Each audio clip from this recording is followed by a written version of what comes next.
दिनै UPPL हान्जानि मोनसे आफादनि जि मेल बे जमदुवार ब्लकआ हांख्रायदों बे हिसाबै रोजा रोजा सुबुङा फैनानै बाहागो लादों आरो बेवहाय 70,000निख्रुइ बांसिन सुबुङा UPPL हान्जायाव जइन जागोन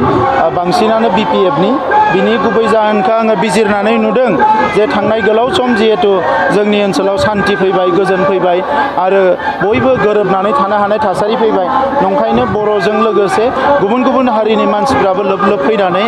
जोंनि दोलोआव हाबफैदों आरो बिथांमोना हास्थायो जे फैबाय थानाय समाव बिटिआर अराय गोजोन थाथों खौसेथिया थाथों बयबो रैखाथि मोनथों आरो जौगालांनो हाथों थांनाय समाव BPFनि समाव जेरैबायदि गाज्रि थासारि बियो रिपिट जाफिनथों बेखौ रावबो लुबैया बियो फैफिनथों बेखौ रावबो लुबैया नंखायनो दायो गासैबो हारिनि मानसिफ्रा लोब लोब फैनानै जोंनि हान्जायाव बाहागो लादों आरो जोंबो रायजो राजाफोरनो खोथा होदों फैबाय थानाय समाव दा जेसेबां जों मोजां थासारि दानो हादों बेनिख्रुइ बांसिन मोजां थासारि दानानै जोंनि हारिजों लोगोसे गासैबो हारिखौ जौगालांनायनि खामानिखौ जों मावलांबाय थागोन सभा बिसायख'थिया जोंनि थाखाय बारा गोब्राब होननानै आं साना मानोना UPPL BJP लोगो नांनानै बिसायख'थिखौ गेलेगोन बे हिसाबै जोंनि बिजाथिया गोबां भटआव देरहागोन एबार बेबायदि